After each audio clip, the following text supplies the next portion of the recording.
ಕೂಲಿ ಮುಗಿಸಿ ವಾಪಸ್ ಮನೆಗೆ ಹೋಗುವಾಗ ವ್ಯಕ್ತಿಯ ಮೇಲೆ ಏಕಾಏಕಿ ಕಾಡಾನೆ ದಾಳಿ ಮಾಡಿದೆ. ಮಲೆಮಹದೇಶ್ವರ ವನ್ಯಧಾಮದ ಜಲ್ಲಿಪಾಳ್ಯ ಬಳಿ ಘಟನೆ ನಡೆದಿದೆ. ಶಿವಮೂರ್ತಿ ಮೃತ ದುರ್ದೈವಿಯಾಗಿದ್ದು ಕುಟುಂಬಸ್ಥರ ಆಕ್ರಂದನ ಮುಗಿಲು ಮುಟ್ಟಿದೆ. ಮೃತದೇಹವನ್ನ ಕುಟುಂಬಸ್ಥರಿಗೆ ಅಧಿಕಾರಿಗಳು ಒಪ್ಪಿಸಿದ್ರು.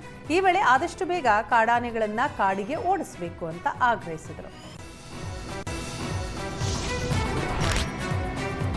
ತುಂಗಭದ್ರಾ ಜಲಾಶಯಕ್ಕೆ ಕ್ರಸ್ಟ್ ಗೇಟ್ ಅಳವಡಿಕೆ ಸಂಬಂಧ ತಜ್ಞರ ತಂಡ ಜಲಾಶಯ ವೀಕ್ಷಿಸಿದರು. ಗೇಟ್ಗಳು ಬದಲಾವಣೆ ಹಿನ್ನೆಲೆ ಕಾಲುವೆಗಳಿಗೆ ನೀರು ಹರಿಸೋದನ್ನ 6 ತಿಂಗಳು ಬಂದ್ ಮಾಡಲಾಗ್ತಾ ಇದೆ.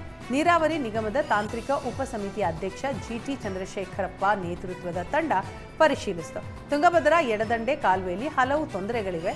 ದುರಸ್ತಿ ಕೆಲಸ ಮಾಡುವ ಅವಕಾಶ ಇದೀಗ ಒದಗಿದೆ. ಇದಕ್ಕಾಗಿ ಈಗಾಗಲೇ 430 ಕೋಟಿ ವೆಚ್ಚದ ವಿವರವಾದ ಯೋಜನಾ ವರದಿ ಸಿದ್ಧವಾಗಿದೆ. ತಜ್ಞರು ವರದಿ ಸಲ್ಲಿಸಿದ ಬಳಿಕ ಸಂಪುಟದಲ್ಲಿ ಒಪ್ಪಿಗೆ ಪಡೆದು ಟೆಂಡರ್ ಪ್ರಕ್ರಿಯೆ ಆರಂಭ ಆಗಲಿದೆ.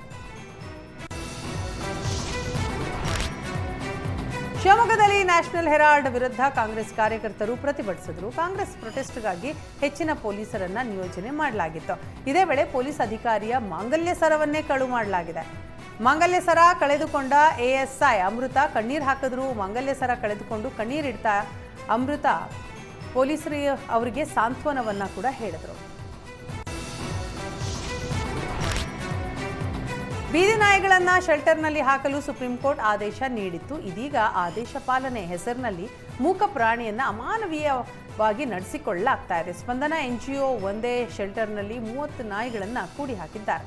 ಮಹದೇವಪುರ ವ್ಯಾಪ್ತಿಯ ಸ್ಪಂದನ ಶ್ವಾನ ಕೇಂದ್ರದಲ್ಲಿ ನಾಯಿಗಳ ಮೂಕ ರೋದನೆ ಹೇಳತೀರದು. ಸರಿಯಾದ ಗಾಳಿ ಬೆಳಕು ವ್ಯವಸ್ಥೆ ಇಲ್ಲದೆ ಶೆಲ್ಟರ್ ದುರ್ನಾತ ಬೀರ್ತಾ ಇದೆ. ಶೆಲ್ಟರ್ ಒಳಗೆ 3 ತಿಂಗಳಿನಿಂದ ನಾಯಿಗಳನ್ನು ಕೂಡಿ ಹಾಕಿದ ಆರೋಪ ಇದ್ದು ನಾಯಿಗಳನ್ನು ಹೊರ ಬಿಡುವಂತೆ ಆಗ್ರಹಿಸಿದ್ದಾರೆ.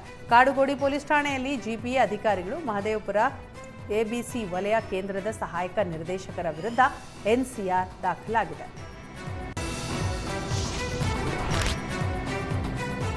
ಬೆಂಗಳೂರಿನಲ್ಲಿ ಸಿನಿಮಾ ನಿರ್ಮಾಪಕ ಆಗಿರುವ ಹರ್ಷವರ್ಧನ್ ಮೇಲೆ ಕಳ್ಳತನ ಮಾಡಿದ ಆರೋಪ ಇದೆ. ಕೆಲವು ದಿನಗಳ ಹಿಂದೆ ಪತ್ನಿಯನ್ನೇ ಕಿಡ್ನಾಪ್ ಮಾಡಿದ್ದ ನಿರ್ಮಾಪಕ ಹರ್ಷವರ್ಧನ್ ಕಳ್ಳತನ ಆರೋಪದ ಅಡಿ ಉತ್ತರ ಕನ್ನಡ ಜಿಲ್ಲಾ ಪೊಲೀಸರು ಆತನನ್ನ ಅರೆಸ್ಟ್ ಮಾಡಿದ್ದಾರೆ. 2017ರಲ್ಲಿ ಸಿದ್ದಾಪುರದ ಹಲಗೇರಿ ಸಮೀಪ ಮನೆಯೊಂದರ ಬಾಗಿಲು ಮುರಿದು ಬಂಗಾರ ಕಳ್ಳತನ ಮಾಡಿದ್ದಾನೆ ಅಂತ ಆರೋಪಿಸಲಾಗಿದೆ. ಪ್ರಕರಣದಲ್ಲಿ ಭಾಗಿಯಾಗಿದ್ದ ಹರ್ಷವರ್ಧನ್ ಜಾಮೀನು ಪಡೆದು ಹೊರಗೆ ಬಂದಿದ್ರು. ಕೋರ್ಟ್ನಿಂದ ಹರ್ಷವರ್ಧನ್ಗೆ 10 ಬಾರಿ ವಾರೆಂಟ್ ಜಾರಿಯಾದರೂ ವಿಚಾರಣೆಗೆ ಹಾಜರಾಗಿರಲಿಲ್ಲ. ಇದೀಗ ಸಿದ್ದಾಪುರ ಕೋರ್ಟ್ ಆದೇಶದಂತೆ ಬೆಂಗಳೂರು ಬ್ಯಾಟರಾಯನಪುರದಲ್ಲಿ ನಿರ್ಮಾಪಕನನ್ನ ಪೊಲೀಸರು ಬಂಧಿಸಿದ್ದಾರೆ.